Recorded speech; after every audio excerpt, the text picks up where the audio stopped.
Wow. Somebody play a joke or something. A horse. This is my favorite time of the year, though. Warm days, cool nights. Birthday month. It's always the best time of the year. Just had the anniversaries. No rain, Yeah, that's Best time of fine. year. Yep. It's down in the center a little bit. Sure, but is this a recording? Yeah. Uh-oh. How long have we been recording? I just. Did they hear that thing I said about you trying to record? Are we just moving this further down? Yeah, just so we can hear. It's right there.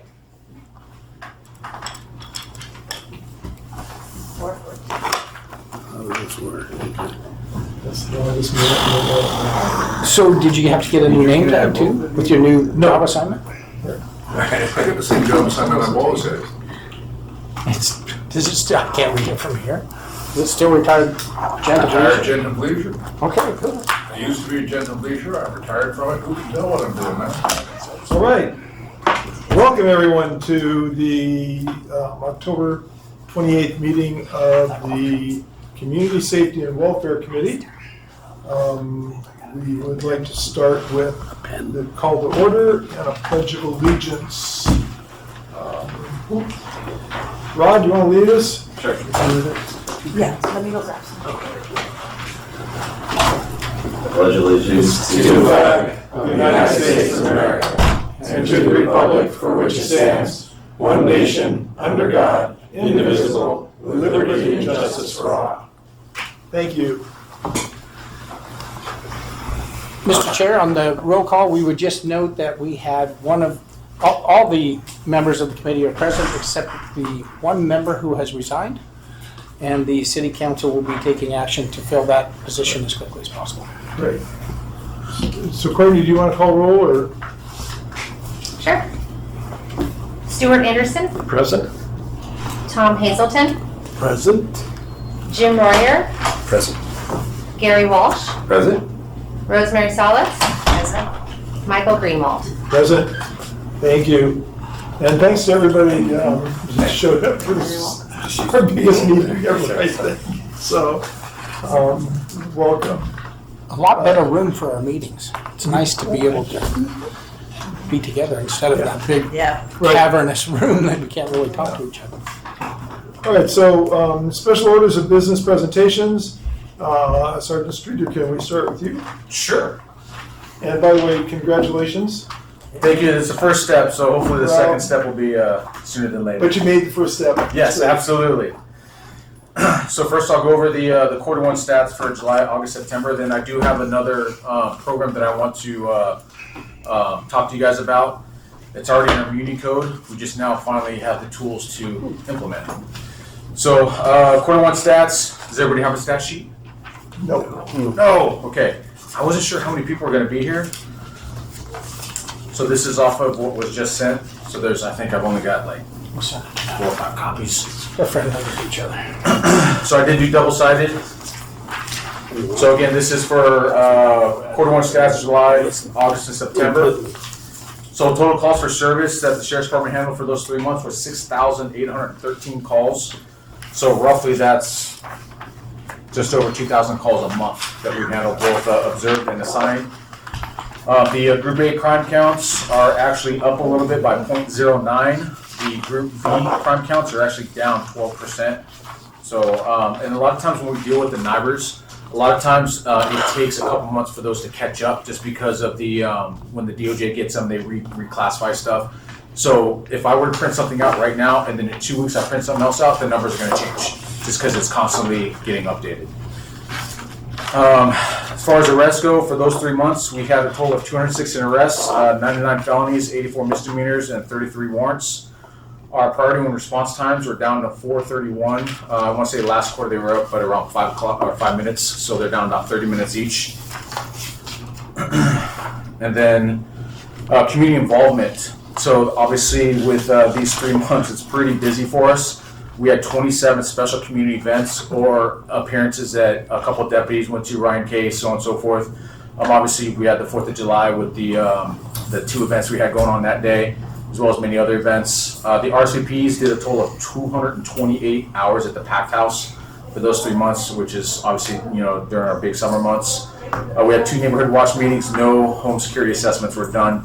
And then as far as our total citations issued, 3,202 citations in 3 months. That does lead all of South, as far as Southwest operations. So all the contract cities down here, we lead. And the big part of that is the 2,649 parking tickets, which is primarily issued by the RCPs themselves. So they do an outstanding job of the meter enforcement and 2-hour parking and so on and so forth in regards to that. And then obviously 69 criminal sites were basically just a cite and release. So because of Prop 47. So, but that's pretty much all I have on the stats. Is there any questions on specifics on that before I go into the next? No, but I will say thank you to the deputies that were out at the carnival. They did a great job. Yes, sir. Thank you. Absolutely. Real quick. Sir.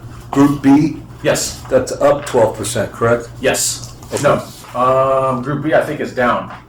Yeah. So no, you're right. They are up Thank you. 12%. I also want to thank the deputies that came out to the protest because it was a show of force, quietly enforcing peace, which was fantastic. Which protests are we talking about? Because we've had multiple over the last couple months. July 4 Okay. protests, the Mill Kings that we just had October 8th. Yeah.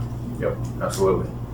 So, and if you guys are unaware, whenever we have big significant events like that, political protests, I know we had Sheriff Bianco at the church, and we also had, I forgot what other event that they had, but we always have to do an action plan for that. And I always tell the coordinators, like, hey, if something should happen, I have this many deputies working, but at the same time, we have it's called virtual mobile field force, where basically I can have 11 or 12 uniformed deputies in police cars here within 15, 20 minutes. So just rest assured that even though I might only have 11 deputies in the city for that time, I can double that within 15, 20 minutes because they're coming from other contract cities that can help out. And if it's a huge incident, I've always got the jails I can pull from, but obviously it's about an hour and 15-minute delay. And that's always shared with us, and we share it with the appropriate people. Sometimes if it's something that's going to be on the beach or something that could affect fire or city council, we share that, but we don't broadcast it publicly. Yeah, absolutely. Yeah. So, any other questions on that? Okay. The next thing, if you don't mind passing that down. So, in one of the ordinances that you guys started to spearhead and then was actually written into is 10.16.040, which is the e-bikes, as far as the e-bike enforcement. And one section I want to bring light to is section number 2, where it says any person found in violation of any provision of this chapter or the California vehicle while operating an e-bike may, in lieu of payment of a fine or other penalty, be required to complete a city-approved training and education class. So when this got put into the Muni Code, we didn't have anything in place at that time. And I remember talking to then Police Chief Christian in regards to this, and there wasn't a program that we were able to locate that actually did something as far as the education, putting them through a couple courses to basically not only educate the kids, but educate the parents. It took me a few months, but I found one. It was actually hosted down in Huntington Beach.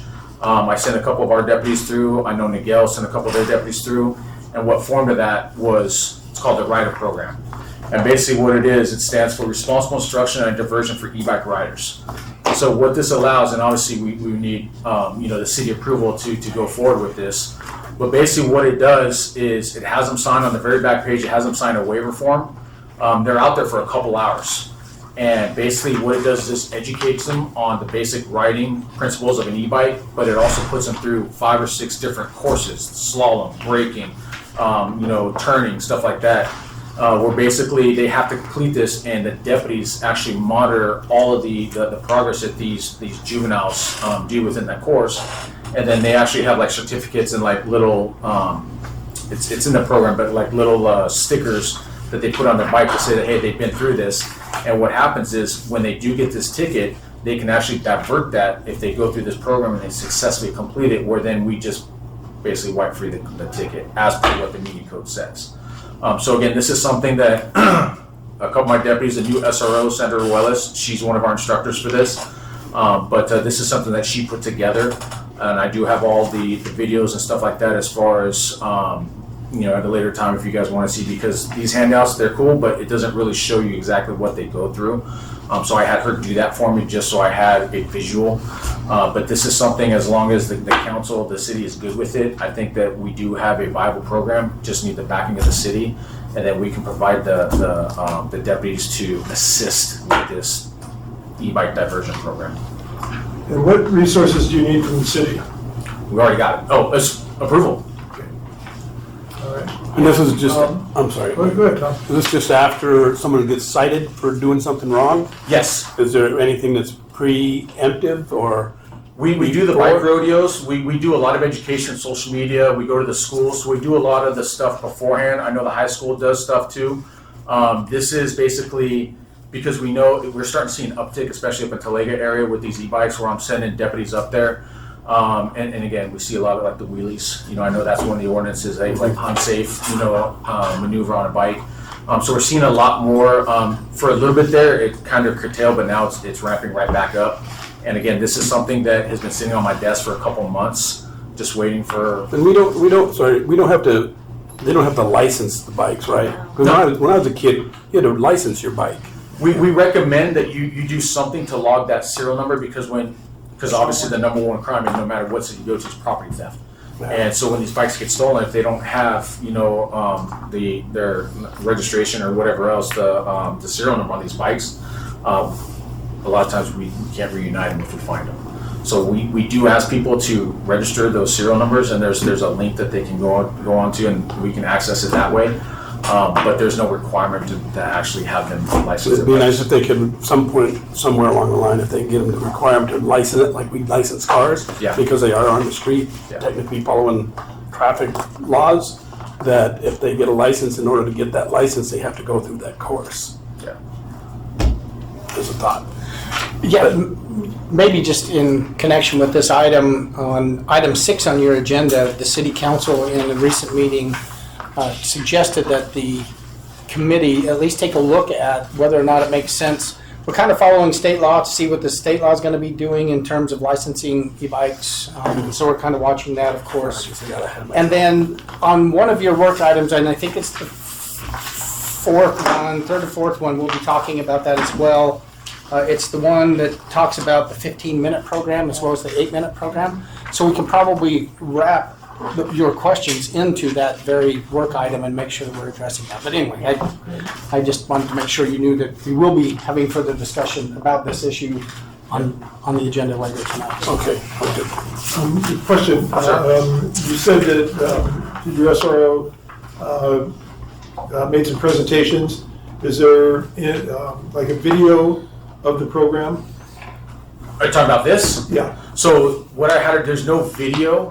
What I had her do was actually over at the city yard recreate all the, I think there's 6 of them, recreate them with the cone pattern and actually take a video of it. Great. Just so that I can show, again, in a situation like this, hey, we can show you exactly what it is, because I can show you the picture, like one of these is the figure 8 or the zigzag.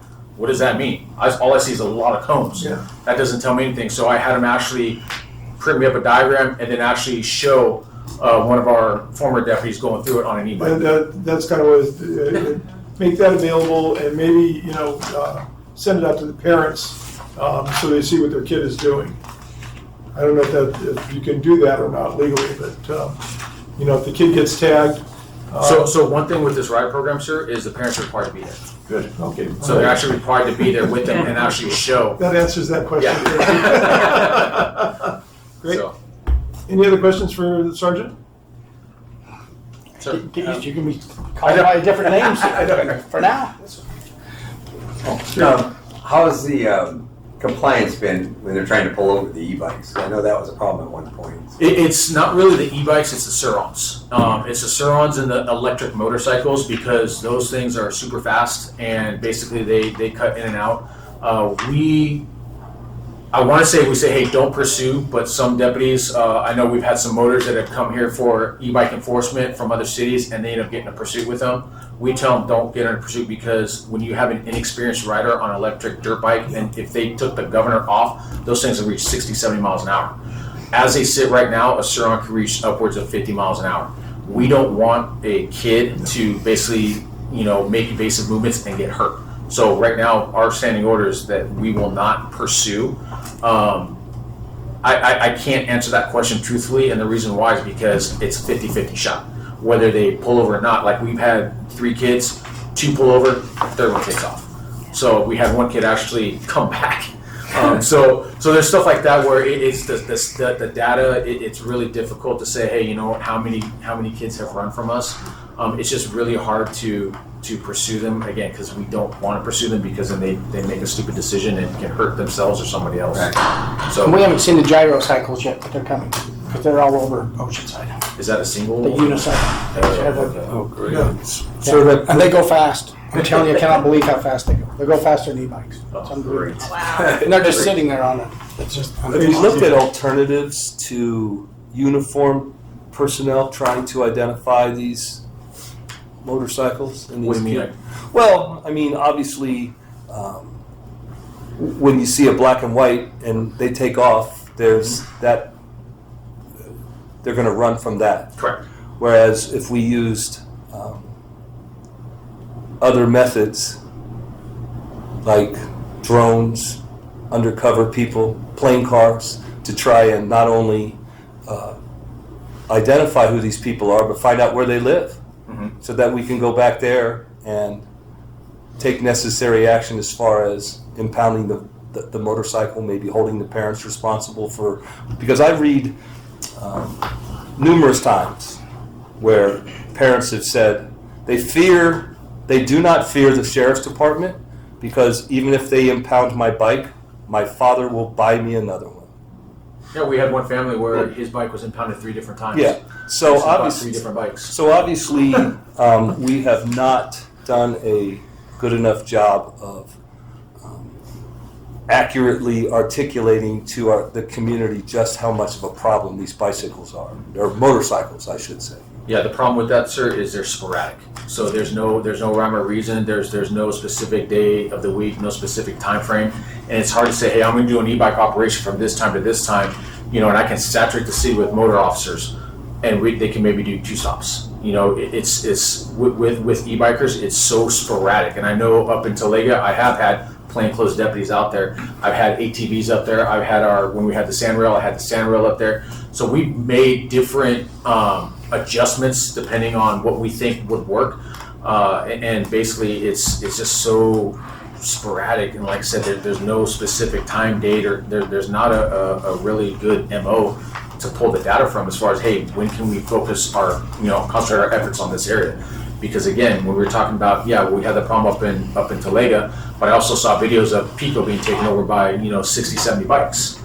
So again, it's difficult just to nail down a specific time, date, and all that other stuff. But exactly what you said, we have thought outside the box. We have done plainclothes, we have done ATVs, and we have had the UTV up there up in Talega. So you have an intelligence center, correct? Yes, we do. The Okayak? Yes, we do. Do they monitor social media obviously when you get 60 or 70 kids, it's no different than the mob takeovers that you see doing sideshows and street takeovers. Maybe there's a possibility that someone could focus on some of the social media components of this and try and see if we can find some common threads where these individuals are choosing to do these things. As far as the social media, sir, I know a lot of that gets handled in-house because we still have, even with calls for service, we have prioritization. That is not high in the priority as far as our talk center goes. E-bikers is not a San Clemente problem, it is a South Orange County problem. Also in other counties, they experience high volumes of e-bikes. To sit here and say, hey, absolutely, I'll bring that up to them. They'll tell me I already know what the answer is going to be. Hey, we don't have the resources to focus solely on San Clemente. We do have a couple of our community services unit. They do have phantom accounts as far as social media accounts go. They do monitor, regulate stuff like that, which is why we've been able to do plainclothes operations in certain areas because we have some intel that we gathered from these social media sites that we've sent deputies out on, plainclothes and uniform. And we just have to be careful because when we do plainclothes operation, they're not identifiable as a law enforcement officer. So when they do that, there's certain regulations that they have to have. They have to have the badge. They have to have something that will identify them as a sheriff's deputy. So we just have to be really careful when we do a plain clothes operation, just because of the being able to be identified as a deputy. Thank you. Do they, are they illegal at schools? The Surons and stuff, or are they? Surons are, Okay. so but they're- e-bikes are not. So, Okay. so Surons, they're not riding them to school. correct. So a lot of times when the SRO see a Suron, they'll wait, or they'll find out what student has it and they'll impound it. So clearly the parents are aware they're illegal. Oh, absolutely. The problem is, and I don't know how it is now, but these shops, because a Suron averages anywhere from 7,000 all the way up to 10 or 11,000. And before, you need an M1 endorsement, a motorcycle endorsement on your license to ride these Surons. The shops that were selling them, they never checked. They just be like, hey, here you go, and because they just want to make that sale. Yeah. So I don't know where we are as far as the shops go, as far as the these dealers that are selling these Surons or these e-motorcycles, but that's where it should start. There Right. has to be regulations there. There. Because I mean, as a parent, like, oh yeah, that's cool, look at my kid. Yeah, I'll buy it for you. And again, if they're relying upon the person, who's selling it to let them know, like, hey, he needs to have a motorcycle license. That would be, I think, logical to go to the people that sell the bikes. Say, in order to sell this bike, you have to, just like you buying a car or a motorcycle, you gotta fill it out. Now about insurance, they should have insurance on it because they can cause damage. Do Absolutely. they have liability to cover the people's damage they cause? So, but that's comes from more than just the city trying to do Oh it. yeah, that's the state too. Yeah. Absolutely. Thank you, sir. Yes, sir. Jeremy, OCFA. Good afternoon. Good to How see are you. all? Ready for our fire weather that's starting today? Everyone's got the wind and the heat. If you didn't see, I'll talk about it first because I was just telling Mr. Beam all the way down here. I'm driving down La Plata from our office in Ladera Ranch, and you can see our Blackhawks sitting in Station 59. So the land from the city, and then we took the money and built the pad. So it'll now be sitting there for the next 48 hours in case we have to start. So now the idea is that we have a forward operating base for both our Blackhawks, north from Fullerton and south from there. So we feel like this has given us a much quicker response time for any starts in the South County. So pretty happy about that. It's exciting to see down there. It's kind of one of those things you drive by and try and stay straight in your lane, just keep looking at the helicopter. It looks kind of cool. As far as our quarterly incidents, we had 3,648 calls for service. Of those, were 3,000 were medical aids, 100 were structure fires, 144 were vegetation fires, and 308 were miscellaneous, which is anything under the sun beyond those other three preceding categories. As far as notable incidents in the last quarter, August 21st, we assisted Camp Pendleton. They had a 500-acre fire that butted up right against San Clemente in our mutual threat zone. So we did assist with mutual aid. So we sent down their hand crew, multiple engines, our bulldozer, and 2 helicopters, and they were there for multiple operational periods to keep it on that side of Orange County. September 27th, we had a structure fire on a triplex in Escalones. It was heavy fire from the first floor, lapping up into the second. Our crews went in, made a quick attack. They were able to contain the 2 units without any injuries, so that was a win. And then October 13th, we had a TC cut and rescue, which is traffic accident with trap victims, where we had to have specialized truck companies come and cut them out on Veracruz, and that ended up being an MCI because there were 3 patients that were transported as traumas. All, I believe, had a relatively good outcome. As far as enhancement, like I said, we just talked about the helipad's the biggest one we're doing right now, and like I said, that'll be here for the next 48 hours. So that's what's been happening in your city from our side of it. Do you have any questions for me? Group. Not yet. I'm not that good at getting that. There's got to be a question, right?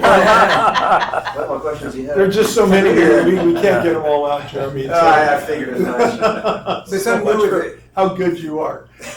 Gary will come up with one. Who in our city, or is it with OCFA, is doing brush inspections for brush? That's through we have a wildfire vegetation management section that'll do that. I mean, depends on if you're doing city or HOAs, it's different, who comes out for what. But as you know, HOAs are private property.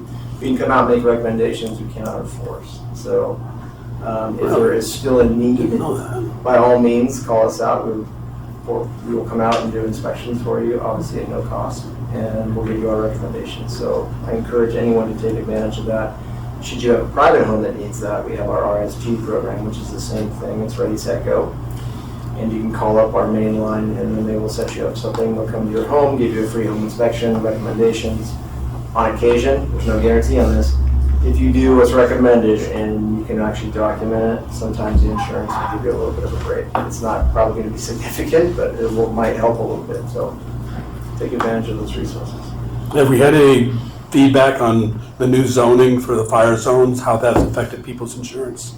Everyone's going up. I mean, I'm now in the red zone personally, and mine's gone up $1,800 a year. So it's gone up significantly. You know, the real thing with that was the maps were accurate, but what they didn't take into account, what came into account this year was wind. That's really what it came down to. We don't really have a lot of significant brush fires without wind. So when they made the initial maps, it didn't take into account a wind. And so most of our major fires have been wind driven as well as terrain driven. So I don't think you can make a map big enough to account for wind. correct, and that's the hard part. It's everyone's suffering from it, and I don't know what the answer is, to be quite honest with you guys. I am in the middle of it as well. So, is it Nathan that does HOAs? We have a few people. You might have dealt with Nathan. Because one of them was supposed to get in contact with me, never has. Okay. So if you could remind him. Absolutely. And then the most important, what can we do for you? Nothing. You guys are fantastic. It's actually my boss. Just know that, you know, for everybody, you know, bring something to us. We'd love to hear anything. Okay? I will, Shane and I will sit down and we'll have a conversation and see if we can come up with something. Thank you for the offer.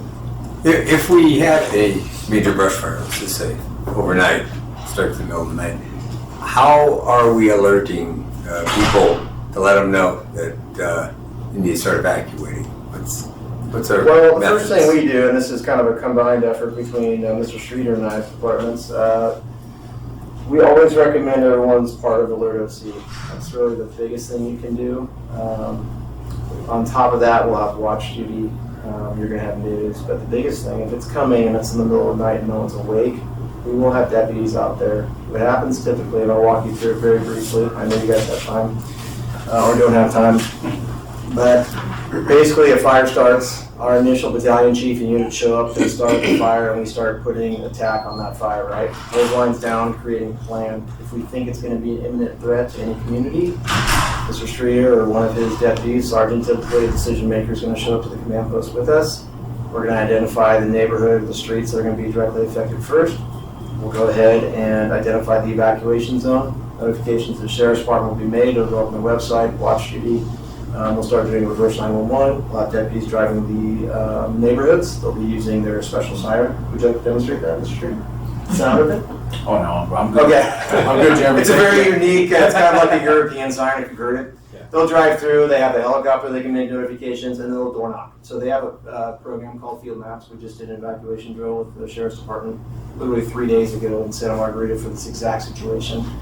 They'll sit next to us at the command post, they'll go around, they'll do door knocks, and it will show up on real time at the command post, each door, whether the person wanted to leave, didn't answer, couldn't leave because of a physical ability or disability, and or just chose to stay because they wanted to defend their home. And then it shows up on our screens real time, and then we can coordinate and figure out the problem. So that's the initial actions of what's going to happen. It's really the unification of two departments. Their evacuations and road closures. We're going to be planning and fire attack. So that's kind of the basis. Does anybody in Orange County do, I know in LA, they handed out little kits, and in that kit, there was a double-sided piece of paper. One said help, the other one said okay. And people would put it in their windows, you know, any kind of evacuation thing. And so when the deputies or the fire department was going up and down the street, this was go back to the earthquake in '94. Okay. But they could tell, hey, we need help, we're okay. And they could pass the house. So, I have not seen that personally. It doesn't mean it's probably not effective. our biggest thing is it's relying on people in a crisis situation to think clearly and logically, and that's not always the possibility, right? It's not a knock on anybody, but as your anxiety goes up, your logic, your forebrain starts to shut down. You go back to the mammalian brain, which is not logic and reason. So this is why we prefer to do it door to door and or drive down your street and use the It's an idea. No, I love it. I mean, we'll take anything we can get for sure. Do you think there would be any positives, or maybe formally the San Onofre would have a siren that they would test, but it was for kind of but SONS activation. right. I don't believe that's active anymore, but I No, believe because it it's could shut be down. reactivated. I'm wondering if something like that might not be something to look into for an alert, just simply to alert everybody. Hey, you need to go on because Something's going on. if you're like me and I get something on my phone that says, "Hey, click here," I'm like, "No." Your question, right? Well, Is it phishing scam? you're gone. Yeah, and so if it, like I say, OC alert, although it's very valid, just with the inundation of what you get on your phone always about, you're like, how can I trust that? So I'm just thinking if you had like you were to say a siren or something that all of a sudden that's what people know. Hey, something's going on. You better check in. I mean, I see validity in any kind of early warning detection, right? I think the siren may have been used on Maui actually for when they had their fires, or in Hawaii, right? Or Yes. maybe it was delayed if it was what the news was. I read something, but they did activate it. They utilized that. I don't think it was necessarily meant for fires, but I think any early warning activation where you're going to give citizens a little bit more time to get out is a fantastic idea. And we've looked at Laguna Beach, they have an excellent system, so Yes, they do. They did. We had met with their emergency plan and seen. great system. Do we do any type of clearing canyons of the homeless when you guys know there's gonna be these Santa Ana winds? We don't do that specifically based on weather predictions. The clearing is, I would probably send that over to you. That is really not what we do. We are more of the, oh, hey, there's a fire in the riverbed. Okay, we go do that, and then we work with them and our investigators as far as, like, we had a huge string of ones in San Juan last year. Behind the Shea Center on Oso there, and the horse ride, and it was an ongoing investigation. There was coordination between the two departments. Eventually, we got this person, but that's really, when we do the clearing stuff, that's a lot of times done with the county. We can utilize like some other stuff as far as access, clearing that out for access for our vehicles. But a lot of that's going to be on the sheriff's department as well, as far as We do have certain areas where we're actually approaching the point of time count where we have they're actually out here today where we went to all the hot spots, and we can identify like who's in what specific area, so we do know who's there, typically. But as far as the clearing out, situation's gonna dictate on that, honestly. Thanks, Jeremy. my Good pleasure. to see I you. apologize, I have to step out. In the next one. Roger. Yeah, see you, sure. Did you say Dodger game or? Yeah. I can't stay awake that long. Last night was ridiculous. Good dog. Thank you. I'll keep it brief. Thanks for having me. Since our last meeting, August 26th, we've had just over 500,000 visitors, over 13,000 calls or incidents, 160 swimmers that were distressed that were rescued, almost 4,000 preventative actions, 6,400 public education contacts, 174 medical aids, two ALS calls, and 2,250 ordinance enforcements, and 2 calls for deputies, one being an arrest for a felony on that one. Also with that, we've had water temperatures ranging since our last meeting from 61 to 74, right down 66. We've had 8 missing persons on the beach that were reunited with their family and friends. We had 1 missing swimmer reported that was found on the beach. We've had 8 stingrays and 8 encampments reported. As far as updates, OCTA delivered some sand at the end of August, beginning of September, 2,500 cubic yards. Area 3 is underway. So they're working from Monday through Saturday from 6 a.m. to 6 p.m. So the beach trail from North Beach all the way to Linda Lane is closed. Mariposa Underpass is closed. Portel is closed. Staircase and Dije. You can get to the Portel by going underneath the railroad tracks. Outside of the construction hours, those accesses are open for North Beach Trail down from North Beach to Portel. That's pretty much it. Anyone have any questions? Oh, we're actively recruiting right now. We have open recruitment, so anybody interested or friends or someone that's interested in me? I don't think I'd make it. Mr. Streeter. Sergeant Streeter. You can just give us a call down at headquarters, and it's an on-demand trial within probably a week of giving us a call. Anything that we can help you with, Ron? If there's something, I will make it known. Hope so. Yeah, thank you. Thank you very much. Yeah. All right, moving on. Did you have a report? Probably my mistake for not putting it in there, I apologize. Email thread, Yes. I don't knew I was gonna be here, but I'm prepared to, Great. if you guys Go ahead. have time, yeah. So our quarter one for 2025, we logged over 6,500 patrols to our visits to our different parks and patrol areas on the beach that we hit. We witnessed 2,500 violations of our municipal code. Let's see, 2,100 of those resulted in warnings, result of a verbal warning. 322 of those were citations were issued as a result, which has us at about 93% of our witness violations being dealt with either a warning or a violation. So a ranger is contacting somebody. That 7% that got away, that's a lot of you pull into a park or go down to the beach and you see a dog off leash and the person looks at you and they run and grab their dog and they bolt and you're like, okay, cool, we'll count that as a win. We did made contact with the public 5,500 times, so those would be answering questions, saying hello, giving directions, those sorts of things. We dealt with 44 unintended property issues, so this would be abandoned property or unintended property in our parks or beaches. We assisted outreach with 28 referrals where we're just referring people that may need help to our outreach workers. We didn't no promises of what services they could receive, but just, hey, need some help, these people can help you, let's get you in contact with them. So 28 of those. Most of the number's low because it's a lot of the same faces and they've already gone through the whole thing. We fielded 228 complaints from the public, which is actually down 40% from last quarter one, but we see that's kind of a good thing. We want to get less complaints and more just dealing with issues and not having to have the public call us to let us know something's going on.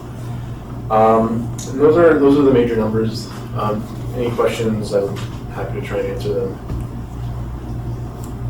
Well, I do know that Jim's talked to you, and Jim and I would like to spend more time with you, and let's see, how we can grow your program. Okay, yeah. Some updates for us right now. We're working on our new standard operating procedures document, an update of our park ranger handbook that's been needed. We've got it where we're editing and doing revising parts of it. We've also, so I'm hoping December 1st we're going to have that kind of doctrinal document, implemented, and that'll be kind of the new direction as far as how we do things for our rangers. And we've recently just hired 3 new part-time guys, so they're out in the field getting trained, doing a lot of field training. We did some classroom work with them, and now they're out shadowing and getting on-the-job training, which is a lot of how we train our guys. So, yeah. I'm just going to ask if you are fully staffed now. I'd say it's a revolving door as far as part-time guys. We had 2 people recently resign, move on to other things, or part-time guys, but we're bringing on 3 guys right now. I'd say we've got a good amount of staff right now. we're looking at possibly filling a full-time position that was in the budget from our last, this current budget cycle. So each year it was slotted that we would get an additional full-time position, and so we haven't filled that yet. There was a discussion of how to properly use those funds and if that would be the best way to use it. So we're still working that out. You know, having a problem retaining staff? A little bit. We've less so over the last 2 years. Before I started here, I guess it was like a real revolving door of people would come in, they would get a lot of experience, a lot of training, but the pay has increased over the last 2 years. We have different tiers in our part-time level, so there's more opportunity for like advancement. So people are kind of sticking around a little bit longer. I do know that a lot of my part-time guys are starting to look at other options just as far as their own careers. There are a lot of young, like early 20s guys, so I know a few of them are in process with a few different law enforcement agencies implemented. So I mean, I am expecting to lose like 2 or 3 in the next 9 months. So, and I think that's just going to be how this thing goes. So We're going to keep you busy. yeah, of course. Anybody else? Andy? Mr. Chair, I would only add that while they're very welcome to stick around, we put them at the front of the agenda in case they had other duties. So you guys feel free to stay or go. I know that they get very busy, especially he's got a shift change coming up and Rod's trying to close the beach. So we tried to put them up front so they could report. But Thank you very much. Thank you, guys. Good idea. Thank you. Thanks. Thank you. All right, approval of the August 26, 2025 regular meeting. If you've all read it, do we have any additions or deletions? Or do we have a motion to approve? I move that we approve the minutes. Second. All in favor? Aye. That was Stuart and James. All right, oral communications. If we have anybody that wants to speak, you'll have 3 minutes. and in this room, we're a little less formal. We don't need to probably put in the blue slips. You could probably just look around and see if there's any publics that have Right, well- anything to say. One right there, at least 2. 3? Yes, ma'am. Tom, you go first. I got nothing to say. Oh. All right. Will someone pick me up off the floor? Hello, my name is Donna Vidrine, and it is a privilege being here tonight. And I listened to your previous meeting. I think this is the second meeting of the Public Welfare and Safety Committee, and I wanted to come and meet and talk with the people in person, at least see the faces of the voices I listened to from the previous meeting. And I am here tonight as a leader of the San Clemente Homeless Collaborative. And from the previous meeting, my understanding is that you formed a subcommittee of Gary Walsh and Stuart Anderson, and correct me if I'm wrong, to kind of do work studies and come back to the group and go to city council on recommendations and best practices. So as a leader in the San Clemente Homeless Collaborative and having worked with the homeless in San Clemente for many years, I'm just offering and I will offer my co-leaders assistance in working with you. And I ask that when I'm listening to your meetings, if I'm not here, I'm very interested in hearing the report from all of you, especially Gary and Stuart. And I'll just say that we have been working on a program called Protected Space. And if you would like a copy of that, I have a copy of it with me. I can leave it with you, Gary, or with you, Stuart. And if you're interested in us coming and presenting in a little bit more detail, we can do that. But basically, very briefly, it's working with hotels, it's working with nonprofits, it's working collaboratively to make a difference with the homeless that are sleeping on the streets in San Clemente. So we are looking for funding. We're looking at FAM to spearhead the designated funds, and then we will be able to assist those sleeping on the streets as we have funding to do that, working with the private hotels. The churches are a big part of this. I've already met with several large churches in San Clemente, and they are committing funds. So we are in the process of this being implemented. We haven't launched it yet, so if you want some more information on it, we will be happy to share that with you and work with you in any way that you find helpful for us to help you with that.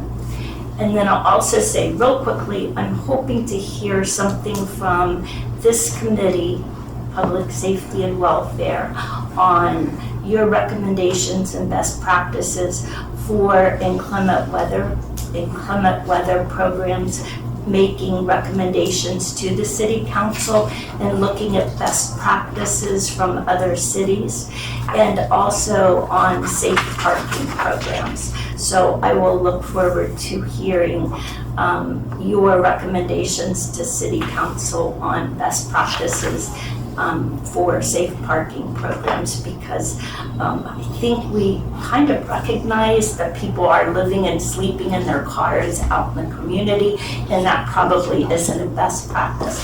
And that's all I have to say, and thank you very much. Thank you very much. Thank you, Donna. Anything else? All right, moving along. New business. Update from Tri-Cities races. Want I head up front? Yeah. How long is your presentation? I understand I've got 10 minutes. I'll endeavor to keep it there. If I can shorten it, I certainly will. Thank you. I see you have my presentation, so I don't have to this up. But just a show of hands, who knows what races or Tri-Cities races is? Randy Hall, a couple of you. Thank you. Well, races in this context stands for the Radio Amateur Civil Emergency Service. It was created as part of, I believe, the War Powers Act a million years ago. And for a long time, it's been people on handheld radios supporting the community with communications when infrastructure fails, and during community events where you might need to run. It's not all emergency stuff.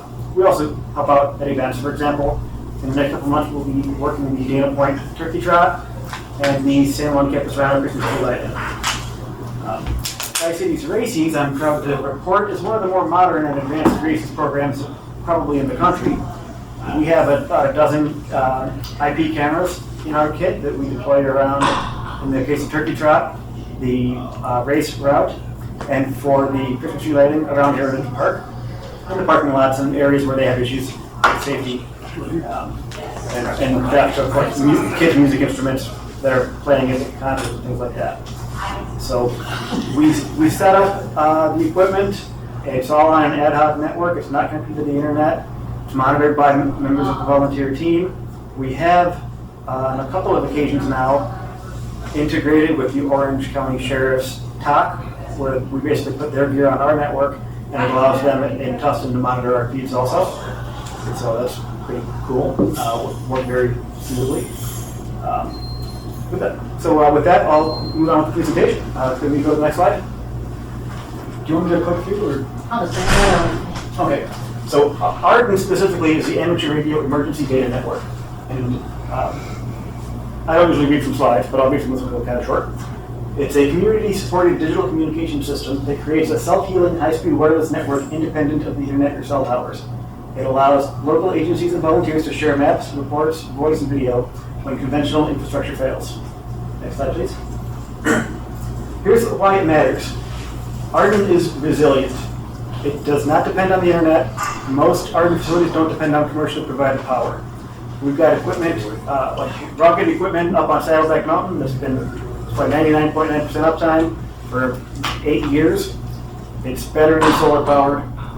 And it was so close to the fires, the airport fire, that the enclosures actually melted a little bit. But at no point did that equipment go down. It's interoperable. Like, we've got equipment, and there's another slide later where we have equipment now. But San Juan, Capistrano, and Dana Point are already very well connected.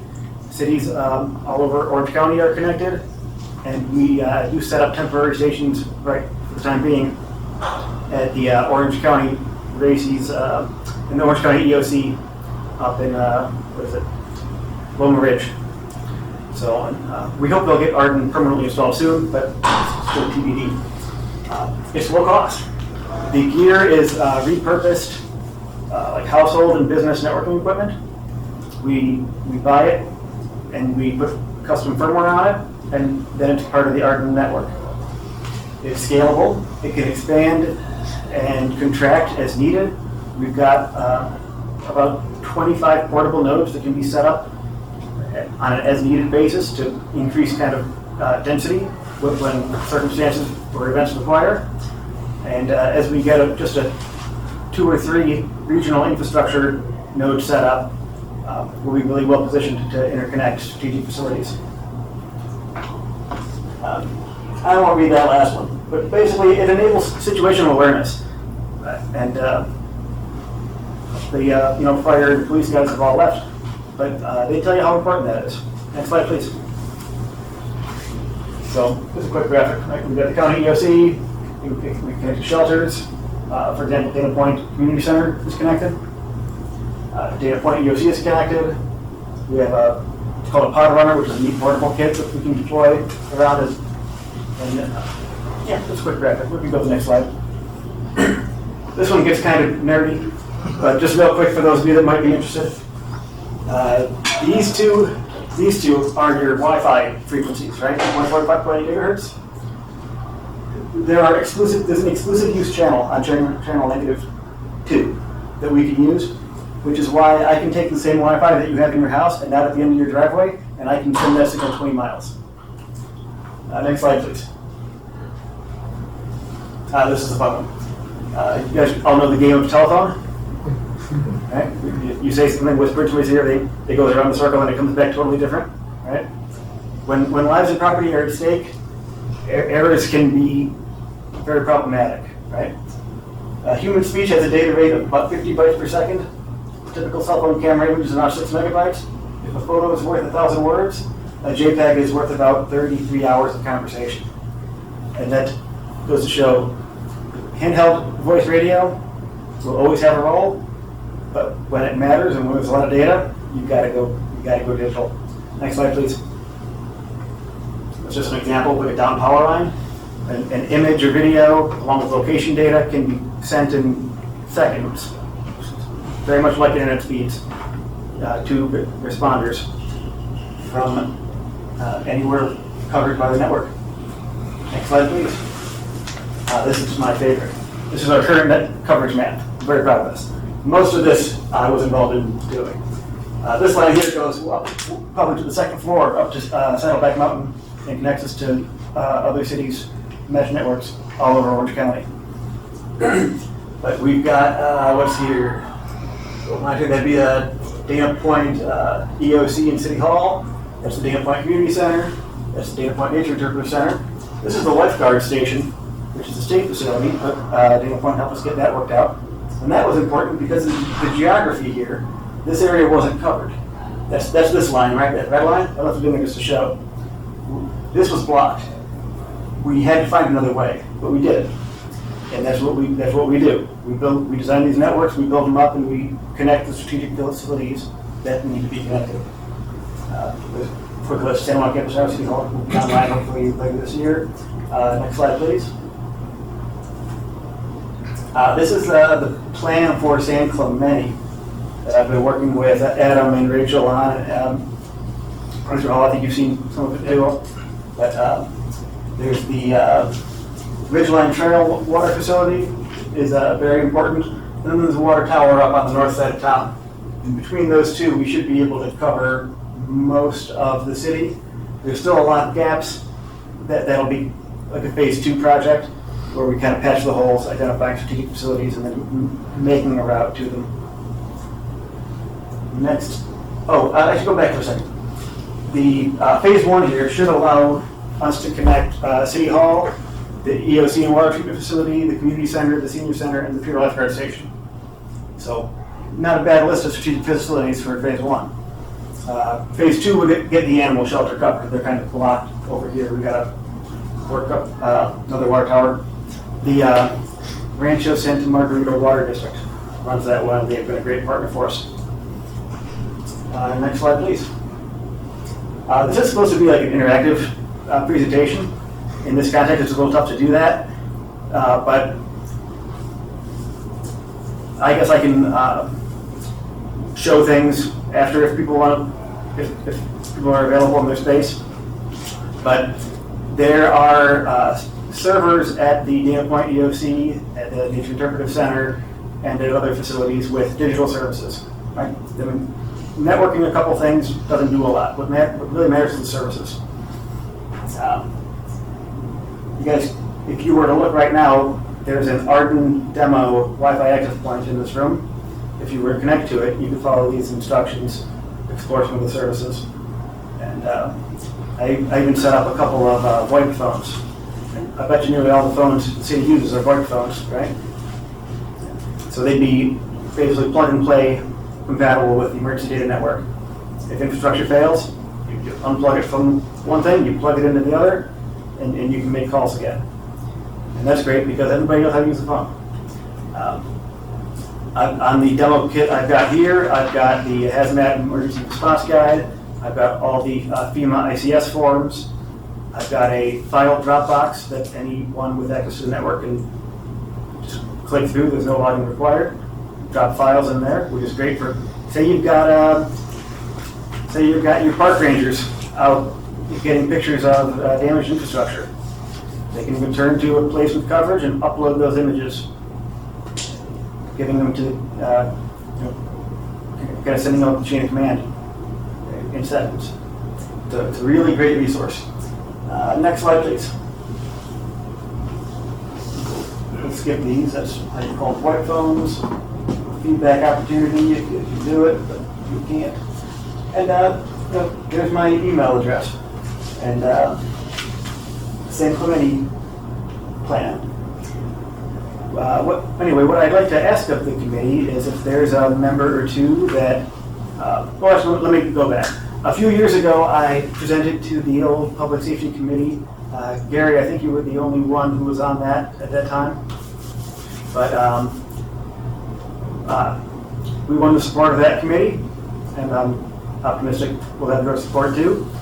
If a member or two want to meet with me, try out some of the demonstration stuff, learn more about it, I'm happy to meet with them privately and demonstrate the capabilities.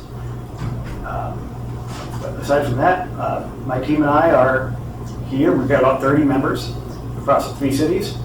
And so I mentioned that we're supporting a couple of events soon. San Clemente's got events too. We're happy to support. Just let us know where you want some extra surveillance, maybe where you need some voice radio support, and we're happy to jump in and help. Any questions? What is the significance of the red color on that map? Good question. In a lot of maps, red is bad. Red is covered area. Red is coverage.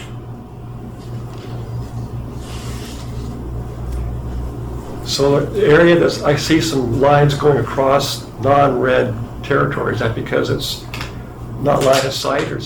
It is generally line of sight. You can go a little bit beyond line of sight, but not much. The reason you can traverse these gaps here is because these are points of high elevation. Right? They have line of sight, but there's not line of sight here, there, for example. Right? There's great tools for putting these networks together. Anybody else? Any other questions? So he said he'll be here after the meeting if anybody wants to look at his gear and try any of it out. Thank you. Thank you. Thank you. Thank you. Moving on to unfinished business, draft committee work plan for 2026. You bet. Chair, as we put this together, I think we would combine items number 5 and 6 because I think that they do go together. The city council has asked for us to include in our discussions, the items that are listed in number 6. And I think Adam is here to provide any comments that he may have on disaster preparedness. We talked a little bit about the e-bike licensing, 4th of July fireworks enforcement. We want to show you what some other cities are doing and see if it's something we want to participate in. And then, potential modifications to parking regulations. We're looking at better ways to look at some of our parking. We even have some new RSVP members that are just really aggressive in writing tickets and parking citations. I'm kidding. No, but we have some members of the RSVP. It just amazes me how many people don't pay their parking Yeah. down there. I mean, Yeah, easily certainly. in 30 minutes you write 40 tickets. Yeah.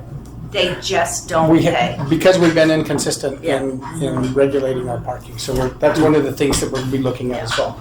But that's a really, really small print. So what you have actually is in your packet here. But if you wanted to make changes, Courtney would be able to make those on the fly. But I did try to reflect what I think I heard in your last meeting for your work plan. And so if we wanted to start maybe, even in here, the writing's very small. But if we wanted to start with what is the item number 1 there, I believe, which is homelessness. And so rather than, again, read to you this, I think you've all had a chance to review it. It was in your packets. But at least talk about what some of the goals are. Just go through the goals quickly, but the deliverables are what are really important to us, right? I think we want to be a committee that is taking action on these, not just coming together every now and again and talking about stuff, but what can we do to actually take some action on these? But the goal, of course, is to reduce homelessness in San Clemente to the lowest possible level by identifying true barriers to housing, whether that is financial, mental health, drug abuse, familial challenges, pet ownership. There's any number of reasons. And what I think Troy and Carly do so well is that they try to identify, instead of, here's our program and we're going to do our program, we really try to interact with the individual homeless person and find out on an individual level why they're not housed. And that has been the most successful for us in the program. I do believe that, it was, I believe Councilman Edmeyer was telling us that, and I might be wrong on my years by a few hundred years, but he says that there's records going back even to 1500 BC where cities were doing with homelessness and what to do with homelessness. So this is not something that's going to be eliminated. It's something that we want to do our very best to address. I think sometimes people have a goal of eliminating homelessness. In some instances, in some few instances, some people are more comfortable actually being homeless for whatever reasons. That's probably mental health or whatever. But what we want to do is make sure that we're there to help the people that want help and that need help. And so that's one of the things we want to concentrate on. So, exploring successful programs in other locations. We don't need to reinvent the wheel. Everyone is trying to deal with this problem, so let's take some best practices and apply those. Support the efforts and findings of our outreach employees. It doesn't matter what side of the coin you're on, everyone will tell you that we have 2 of the best outreach workers ever in the homeless efforts. They are just incredible. And then connect external assistance programs with the needs of homeless persons in San Clemente. So there are programs available, there's some funding available. One of the things that happened the other day is Troy came running in my office and he said, I need some money right now for a bus ride to Kansas City. We have found a homeless person, they're just trying to they've been here for a long time, they just want to get home to Kansas City. And we were able to get them a bus ticket, get them home, and from what I understand, it was very successful, reunite with the family. So those are the things we want to see happen. Real positive. I think LA Times wrote an article of a father that had been searching for his son. I think they were from Seattle. I could be wrong. I think they were from Seattle. Came down, found them here. We're able to reconnect them. So those are the ones that we really want to work on. But some of the deliverables is the preparation of an annual report on homelessness in San Clemente to include statistics on barriers to housing. I talked to some of our council members. What they'd like to see is they hear a lot from Troy and Carly and others about, we have about 30 homeless that are chronic, and then we have another group that kind of comes into town and then another group that exits town, but they keep track of all that. And what the council would really like to see is a little bit more narrative than just, maybe an annual verbal report. So Troy and Carly, and Adam can jump in anytime he wants, but Troy and Carly keep detailed records of the contacts that they have and whatnot. So putting that into kind of more of a report with a narrative, I think that that's one of the things that we could do as this group, and we could bring that to you for your review, your comments, and then pass that on to the city council. Another deliverable might be an accurate accounting of the number of homeless and the persons successfully housed. The point in time count is helpful, but it's not always accurate. And how we're defining homeless.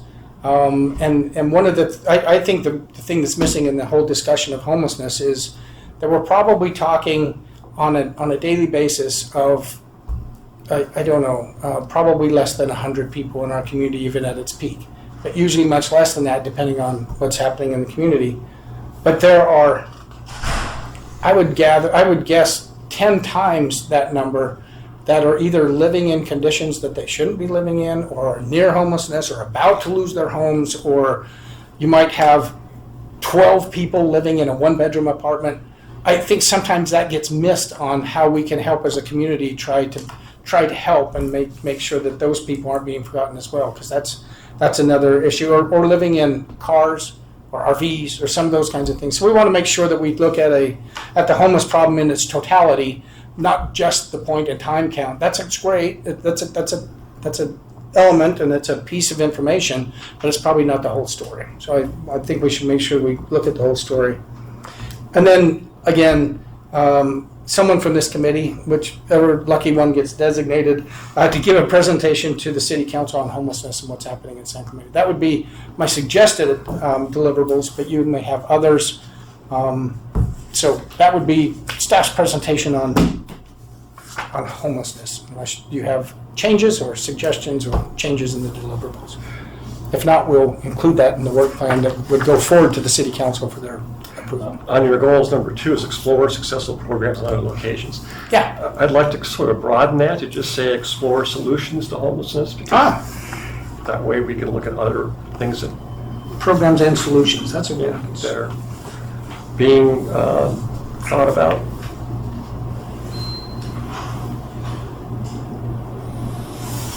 What else? I know you're all looking at the clock. I'll try to get you out of here in 14 minutes. I'm doing the best I can. I'll go faster on the next one.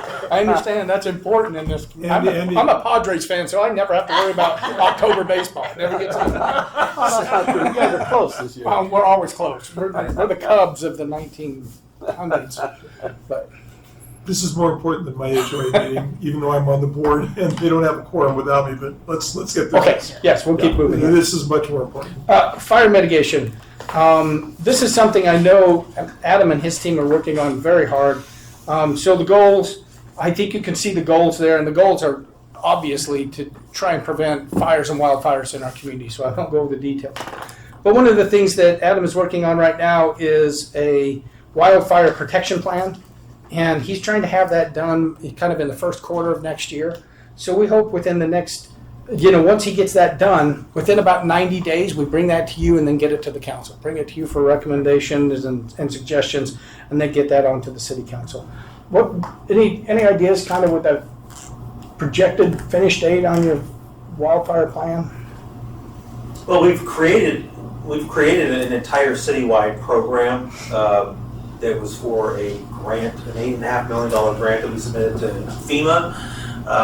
That the funds for that grant are not, if successful, are not going to come online. Things are shut down kind of right now. Well, luckily there's 9 months of Cal OES review before FEMA even gets it, but that's to say that assuming it's successful and assuming that the review process is as quick as possible, the funds would not become available to the city until mid to later 2027.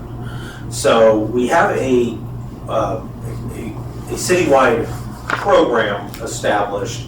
However, that's tailored to potential grant funding. Short of that, we would be working on some other alternatives that are a little bit more feasible based on the city's anticipated resources to address this issue, but absolutely early next year, not be a problem. We're still working on some other grants that we've applied for and some other emergency management related tasks.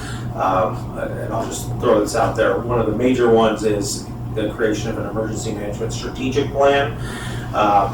The Community Development Department took over the function of emergency management essentially at the beginning of this current fiscal year. And there's a lot of tasks that need to be accomplished. I think the plan is probably 15 pages long so far. It's 20 pages long. It's just a list of specific tasks. There's a lot of work that needs to be done, and so we can't do everything all at the same time. We have to be strategic about it. So we'll be coming back to this committee, with that plan at their next meeting to get feedback and guidance on what are the priorities that we address first. In the meantime, wildfire preparation is absolutely a huge priority, and we've got a few, no pun intended, irons in the fire on that one. And then the next one here is working with HOAs on the Firewise program, and that's something that's ongoing. We want to. That's going to be one of the action items, and it's also part of our local hazard mitigation plan. It's one of the action items identified there is to get that program up and running. So, as is the next one, helping homeowners deal with the new hardening, individual home hardening, and some of that. You asked those questions earlier. We're trying to put together some information that we can get out to HOAs, to homeowners, and everyone about this is what's required to do that home hardening. So if you need a test HOA, let me know. Oh, that's would be very helpful. I think we might need CP to Townhomes right across from the old city hall. People are going to really fight this, right? They've grown the beautiful trees and everything right next to their homes, and you're going to go down to. We're dealing with that right now in another HOA, and I'm telling you, cutting down trees is sacred to a lot of people. So we live in a desert. People will love their trees, and it's going to be. We've been trying to get Caltrans to get rid of the eucalyptus trees behind us forever. They won't even touch them. Yeah. So it's still a protected tree, and no, the Caltrans is so hard to understand that part of this. Hard to cut down trees in the desert, you know. Yeah. We want to keep them. We love them, but they weren't necessarily supposed to be here. So we'll see what happens with that. I'm happen to be a tree guy. And Andy, how long do we have the goats? The city council asked us to continue, at least on an interim basis, with the GOAT program. In order for us to do it long term, we need to put out an RFP. Now, yesterday. Okay, good. It's out. That's an update to me, even just so, because we can't just give it to one person again. That person may have an insight because he knows the community better, may put together a better proposal than what others might.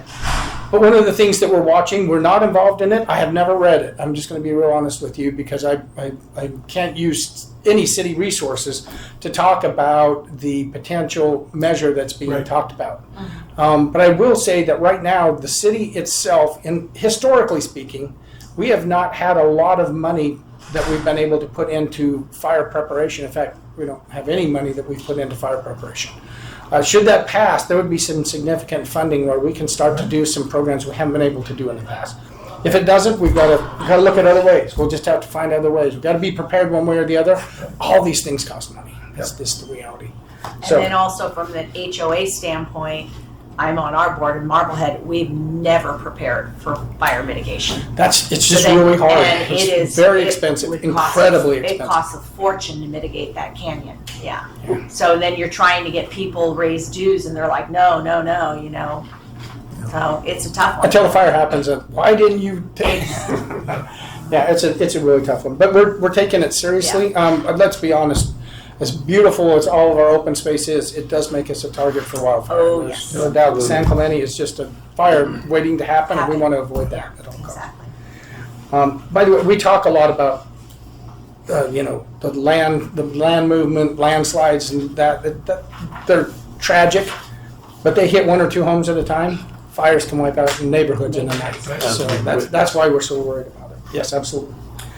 And then we have a great weed abatement program. It's one of the best in the county, at least that we hear from OCFA that might be the best in the county. We want to keep up with that.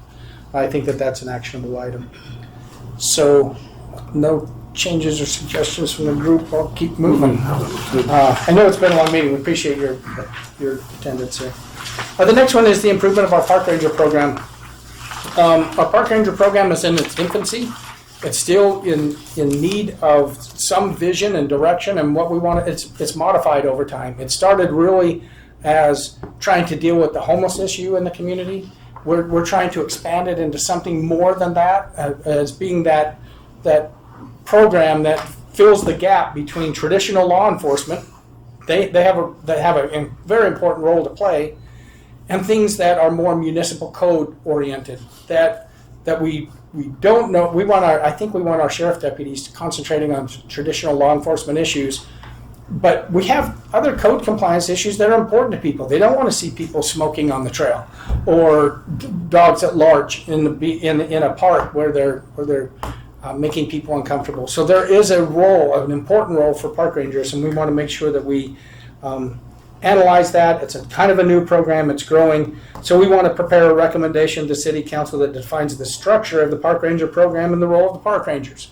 That has moved around a lot recently, so we want to kind of zero in on that. So again, we are recruiting the right type of park ranger for the program that we want to have. As Trevor said tonight, they're working on their SOPs. We want to get those SOPs finished up, get recommendations from you, and get those.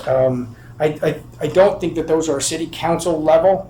Usually operations of the city fall under city administration, so we'll get recommendations for you and then get those implemented. I don't think that necessarily needs to go to the council, but they'll want us to do it.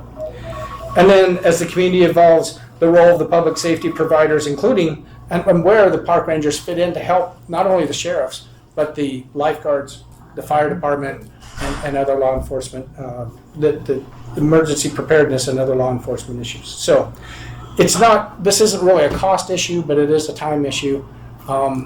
And I believe, by the way, I failed, you guys did this already last time, I failed to point out that on each one of these, near the bottom it says the subcommittee. And right now these are suggested subcommittees, so you could still change those. What I didn't do is I didn't go and look at what committees we placed our committee member who has resigned. So we'll have to probably call on some of you to fill that one. Can we go back and do that real quick so we've got the right subcommittee that we can contact? Let's see, the first one, Anderson and Walsh, we're okay. There's one right there on fire mitigation, Hazelton and Walsh. We need someone. I'll jump on that. You want to jump in on that? Okay. Andy, that raises a question that I had. I was going to ask, does the council have any plans to replace Kelly? Mm-hmm. The other interview. Yeah, they are interviewing. They started the process to get it going. I don't know the timeline, but Laura, or the city clerk, Laura Campanella, is And the interview's on November 18th. November 18th. So we should know sometime before the end of the year. So we're going to replace with Salas on that one. On which one was that? The fire mitigation. For who she replacing? Hazelton. Oh, I'm right here. Oh, Yeah. Oh. Yeah. I'm so terrible. I'm so terrible with that name. I know you're Tom to me. That's okay.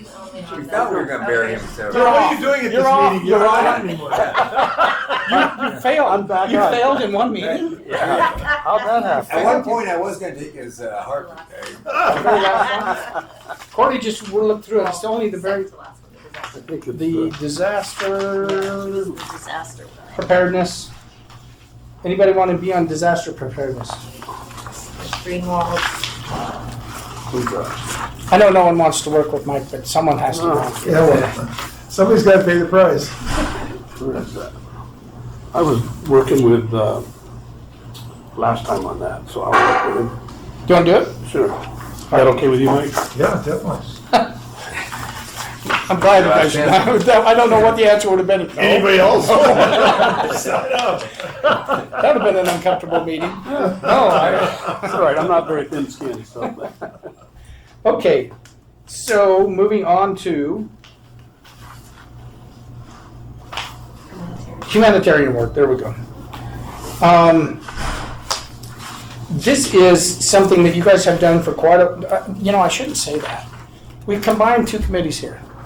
the previous committee, this is something that's brought over from the previous community committee into the public safety. So this is something though that they've done for a lot of years. And the deliverables are participation in the selection process when requested, and then preparation of a list of nominees, and then there's a narrative for each nominee, and they put them on the city's webpage and whatnot, and it helps with the youth engagement in the community. This is something I'm sure that the council wants to continue to see. I don't know if there's any input or any suggestions about the way we've done it in the past. It's been a great program. Just anytime we can get the youth involved, I think it's a great program. Yeah, I don't think anything needs to change. Right. I don't It's just think worked very, very yeah. well. Mhm. So we just want to continue to do it. And just one thing, Courtney has been awesome. Oh my gosh. Oh, don't do that. No, she, it's going to be such a long day The tomorrow. guy that just had, that we just awarded it to needed recommendations for the military. Oh, And nice. he would come back to me like, is there any way you can get this tomorrow? And Courtney would deliver on every one of them. So she's really done a great job with it. Just keep rubbing it in. She's about to leave for 6 weeks or 6 months or whatever. Anyway, for a really good reason. 6 hours and you'll. 6 hours, yes. Yeah. Get back to work. Rub some dirt on. Okay, the next item is the vehicle and e-bike safety programs. And I think that this is, I think we've identified the every 15 minutes and every 8 minutes, and I think that's great. But I think, obviously, this committee wants to have a deeper discussion than just one presentation at the high school. Right. That became very clear tonight, and the city council as well. So if you allow me some freedom, I would like to add a couple of deliverables in here to stay on top of the changes that the state, by the way, is taking up a whole bunch of proposals in terms of e-bikes and how to deal with it. They want to start to use the vehicle code, make sure that they stop at stop signs. Right now, that's been one of the real challenges. Are they bikes or are they motor vehicles? And I think that the state is starting to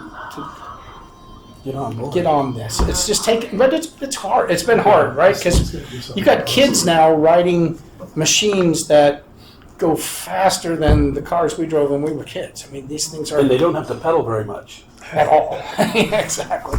So they're like. But I think why San Clemente is actually kind of hitting a bigger issue with bikes now than we did in the past is bikes. All communities have struggled with bikes, but they've been flat communities. People didn't ride bikes in San Clemente; it was too hard. With this new generation of e-bikes, now all of a sudden we're in the bicycle world because you can get up and down the hills that you really couldn't do in the past. So now we're a lot more like, Amsterdam has a problem with bikes, in case you're ever wondering. But I think now, all of a sudden, even these rural hill communities are going to be more impacted. So I'm going to add a couple things to that. If you want to give me the freedom to do that, I can bring it back to you, or we can send it to the council. I think I got the feel tonight that it's important to you. On the every 15 minutes, I did talk to San Clemente High. They can't do it this year because they're remodeling their gymnasium, but they definitely want to do it next year. Okay. So the grant is out right now, and he said, we just can't do it. Not going to have the parking lot or the gym for it. And I work with Sergeant Streeter on the every 8 minutes. It sounds like they do a kind of a bicycle rodeo and some of that kind of stuff, and that might be a good place to demonstrate that. Yeah, and I have a great video I just found from Irvine Police Department, and I'll forward it to you, but it's a great one they have out now, but it's like, hey parents, and they're sending it through the junior highs. So I talked to Shorecliffs, and they said they would send it out, they would send it out to all the parents, because it's that age that is the problem, I think. But I'll forward you that video so you can take a peek at it. Rosemary, I'm sorry if I'm not up to speed on this, but the every 15 minutes, we used to do that in the fire department too. Right. Is that the same program That's where the same talk program, about an accident and show the kids Right, what the it's kids, okay. yeah. It's fantastic. Oh yeah. It's absolutely. really great. It's so, and the kids see it like kind of every year or every other year, but yet you still look out at the faces of those kids and they're crying. It's sobering, I think, to those kids. It's fascinating. But, And then Stuart and I last year, when we did it, we were the chaperones. So we were in the hotel with the kids that night, Mm. and parents can't call, the phones are gone. But it was pretty, in that meeting, they were talking about it, and it affected those kids, didn't you think? I mean, it was Absolutely. very impactful. What stunned me was that you guys got some good actors this time. They were very good. I don't know if they were from the drama department No, or the not. but guy they were that very puts good. it on is, Oh, were they? yeah, the Yeah, guy that very puts good. it on he's got it down. Yeah, they were very good. Yeah. I was ready to go out there and like start CPR. And then we have the communication and disaster preparedness. This is something that this city has been lacking. And so I really want to give a shout out to both Rachel and Adam. Again, when I arrived here, I was a little bit surprised because we hadn't taken on some of those traditional things like ICS training that we should have been doing. In fact, I don't remember what it was, but there was only a handful, maybe 3 or 4 people that had had any ICS training. Under what Adam, and I think with a lot of help from Rachel, I think now it's actually just part of our program. I know we are over 80% of our employees have taken 100, 200, 700, and 800 level ICS training. And they've just done an incredible job, so they need to be commended on that. What we are still lacking is our department heads at this point. Some of them still don't have the 4 and 500, and they're hard. 4 and 500 take a week. They take a lot of dedication, but we're going to get that done as well. So we're glad to see us getting into the incident command. Sorry. You guys all know it. For anybody who's not, the incident command system it's important to understand how that works in an emergency. Yep. We opened up our EOC last year. We need to do some more tabletop exercises, get our EOC working even more smooth than what it did. But we're focusing on emergency preparedness in a way we haven't done before. And so I really want to, again, Adam decided to just adopt that because he's the community development director, and I'm not sure exactly how that fits into, but we don't have public safety here. It's a challenge. We don't have our own fire department. Usually this is a fire department action. Emergency preparedness, when you have an emergency, you call your fire chief. That's what you do, and they take care of the emergency. OCFA is set up a little bit different. I found that out. I've never worked, this first city I've worked for that didn't have its own fire department. So the first week I was here, we had this landslides at Buena Vista.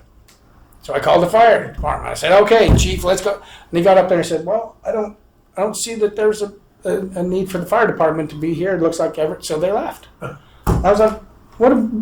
You left? Usually the incident commander is your fire chief." So we need to, as a community, since we have a little bit different setup and we don't have our own fire department, we're going to have to set it up a little bit different. And we need to make sure that we have very clear programs for whether it's a landslide or a bad vehicle accident. We have I-5 out here. All it's going to take is one semi truck to overroll, and we've got 8 or 10 car pile up, and they're going to be looking to us for help. They can't, we don't have a hospital close. That freeway could be closed down. We don't have a hospital until you get to Mission Viejo. We need to be prepared for that, and we need to remind our employees that the very first thing they are is emergency preparedness. After that, they have their own jobs. But in an emergency, every one of our employees knows they're on duty, and so we just need to. So again, thank you very much. They're working through a ton of information because we have been maybe not complacent, but it hasn't been an area of focus, and we're making an area of focus now. So appreciate what they're doing. But Adam's right in the middle of doing that. So I'll work with him on the timing.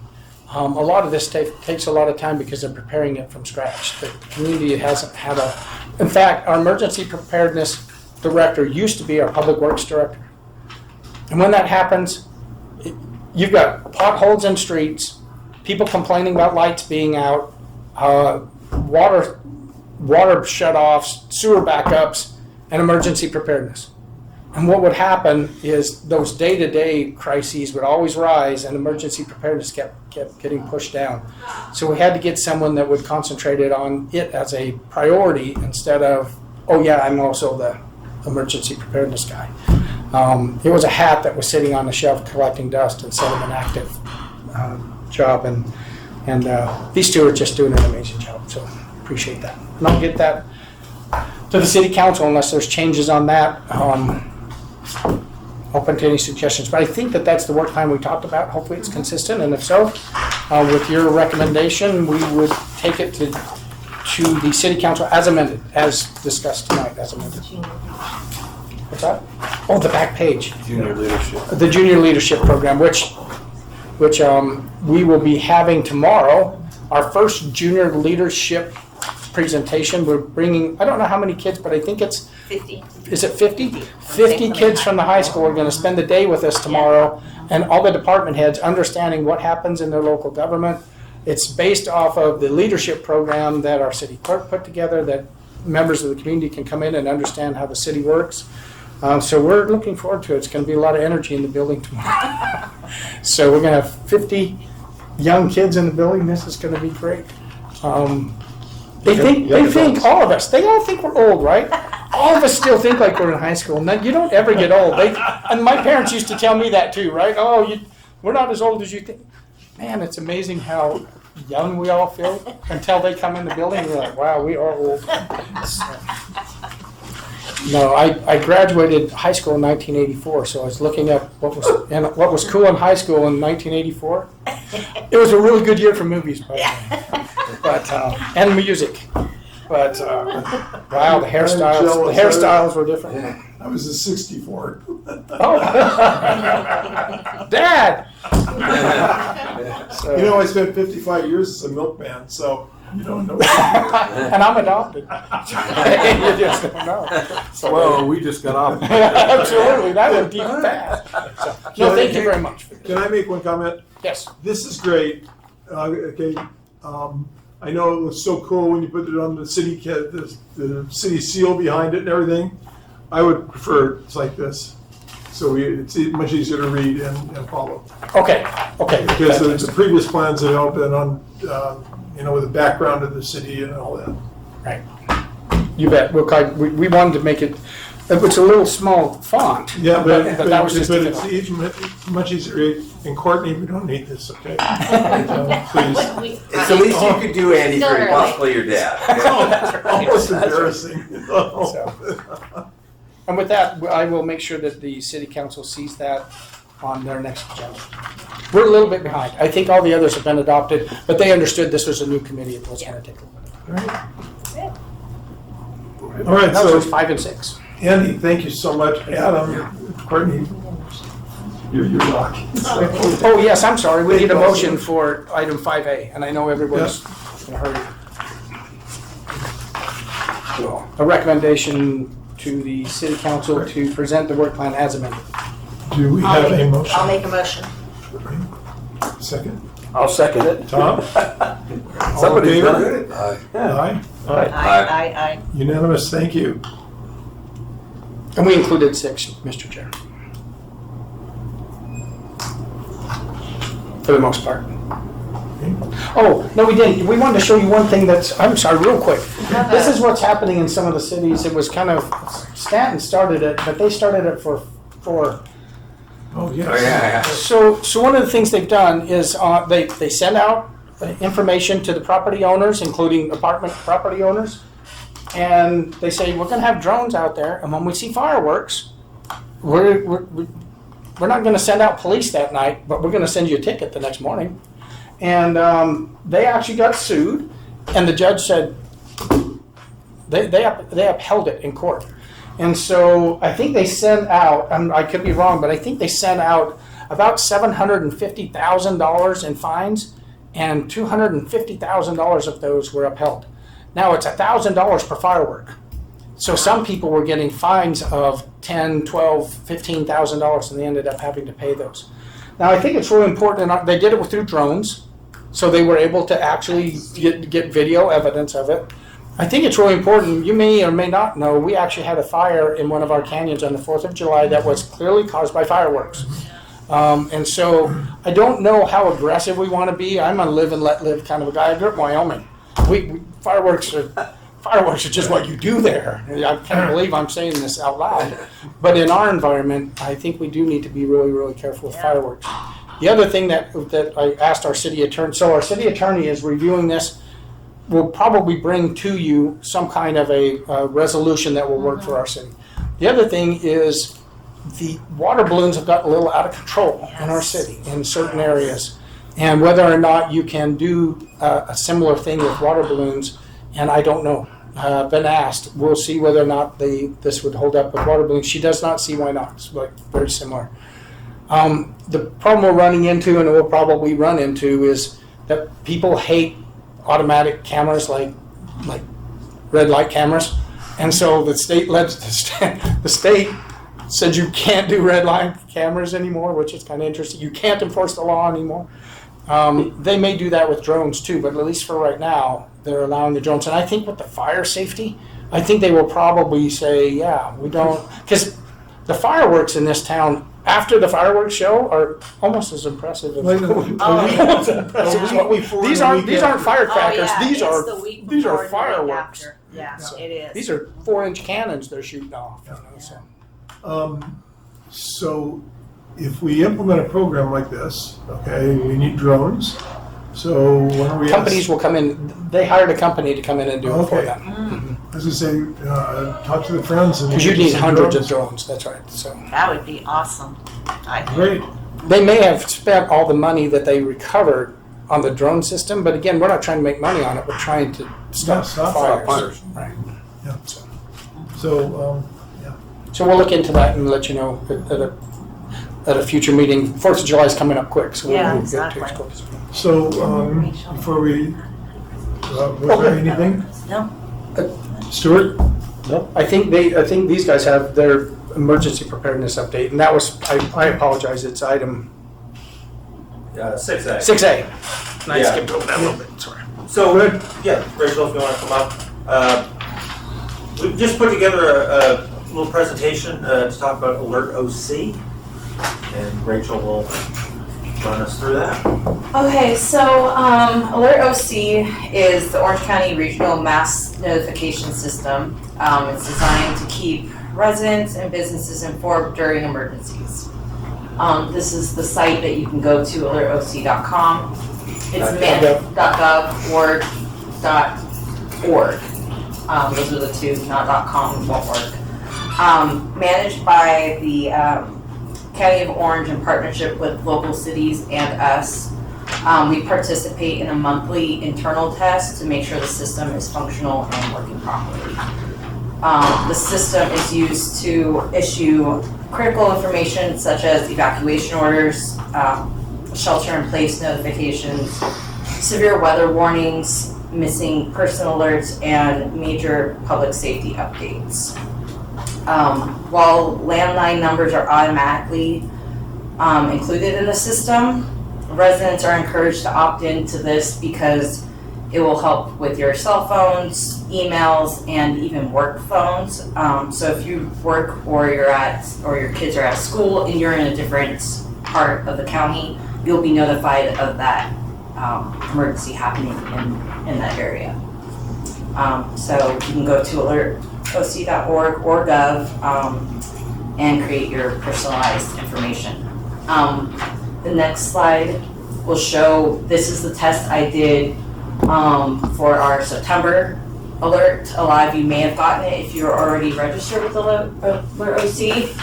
So we had about 1,800 were confirmed, but this big gray area is not confirmed, and that's mostly like how you're saying, a lot of people will see it on their phones and think it's spam and not click and confirm that they got the message or not.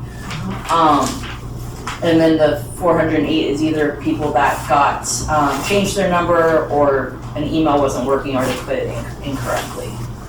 And then Those are troubling numbers. yes, so because of a lot of things that are spam on phones, that's why you're able to put your email address as well. So, and that usually you get an alert on your phone from your email. So if you get a double, it's kind of like, okay, this is a real alert. So the more information you can put into the system, the better. And I will say that the numbers of people that have signed up at San Clemente are, I'll say, about the average for communities in Orange County.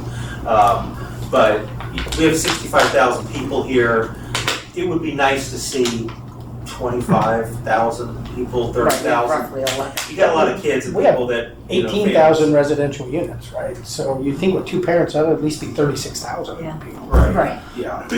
So, I'll let you. No, that's basically it. How do we get the information out to people that this is available? Well, we have been doing that through, do you want to Social speak on media. this? I can just add, actually, if you want to go to the next slide. So this There you go. is That's our currently on our webpage. city's website. And then if you want to go to the next one, actually, we have a really engaged social media following.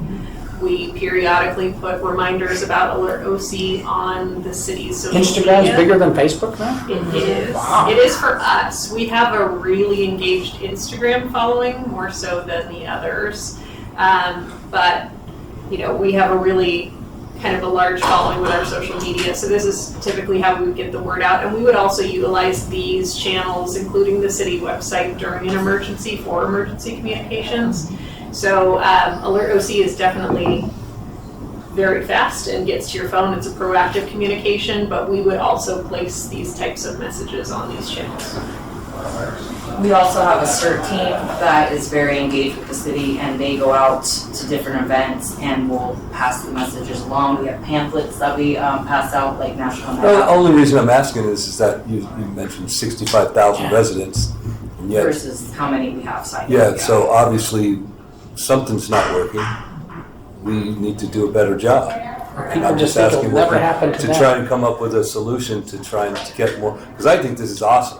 I mean, but this is also the first time I've ever heard about it. Likewise. So, Me too. what I'm trying to say is that even if I add up those numbers there, it doesn't come up to 65,000 people, and those are the people who are on social media. And so, if that's our big push, that isn't getting it.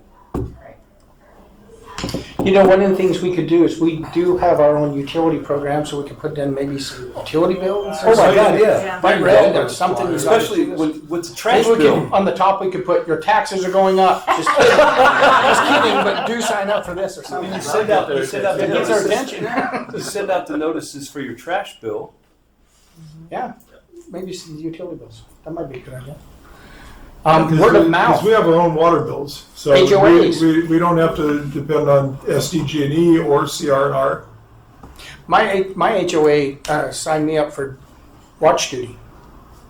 So you know, maybe HOAs can get word You know, out. we could even say if you sign up, Andy will give you a $25 gift card to Starbucks. Absolutely. Absolutely. Andy.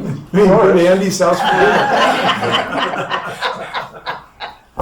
So. Andy missed that, so don't tell him. And then you were talking about also when Fire was talking, those different pamphlets that have the back and front. At the last National Night Out, I did have those made, a couple of those made, or 100 made up for CERT to pass out. So we do have that resource if we need to. Yeah, because To put on those homes. when we had the earthquake it was actually centered in Granada Hills, not Northridge, and we got activated, and we were just driving up and down the streets looking for those signs. Yeah. So we And a have that lot of resource. people had them up there. And that's it. Perfect. Cool. Thank you. All right, then back to Stuart. Do you have anything? I do not. Tom? Nope, good. Jim? No, sir. Happy to be here. We're all happy to be here. Any of the city staff have anything? Sounds like a city attorney. No? All right. So I'll accept a motion to adjourn the regular meeting today, and our next meeting will be on December 16th, 2025 at 3 o'clock in the City Hall Council Chambers here in City Hall. Can I ask, would you prefer to have a more intimate setting, or do you like the chambers? It's up to you guys. Actually, You can- I think this is great. It's a lot easier to have communication. Yeah, it's way easier. I like And this better. sitting up there on that dais is just Yeah, not yeah. ideal. So- You don't get any Yeah. feedback or Well, you know, can't body see, language. we can't see each other's faces either, you know. Right. Those That's a positive. This is easier. And it seems like we've got enough room in here. Yeah. So. Perfect. And Helica, do you have any questions for? No, I don't think so. Okay, just to report they're doing a fantastic job. This is the best committee in the city. Something along those lines. By the way of introduction, this is Angelica. She works for our local newspaper. Oh. So, I did. I mentioned it a couple times. Yeah. So she'll report on San Clemente Times. Wonderful piece. Do a better job of wrapping it up in plastic because my sprinkler keeps getting, they throw my friggin' yard and it gets all wet and I get pissed and I can't let it dry it up before I can read it. the digital edition. Yeah, you get it online. He's an old Joe. I'm an old school guy. All right. So all in favor? Aye. Aye. Thank you, everybody, for being here. Courtney, thanks for getting everything done. And Andy? No, it was Courtney. you said it right Yeah, there. incredible job. Oh, thanks. It's been Hang on, Andy. Andy, I need to grab you real quick before you walk. Perfect. Okay. Yes, yes. Adam, did you send me where you put your presentation? Awesome. Right before the meeting started, I just. Jim, this is Yeah, right yeah. Yeah, would be a So good the question. last- That would be a good question. Yes. Yes. Blank folder.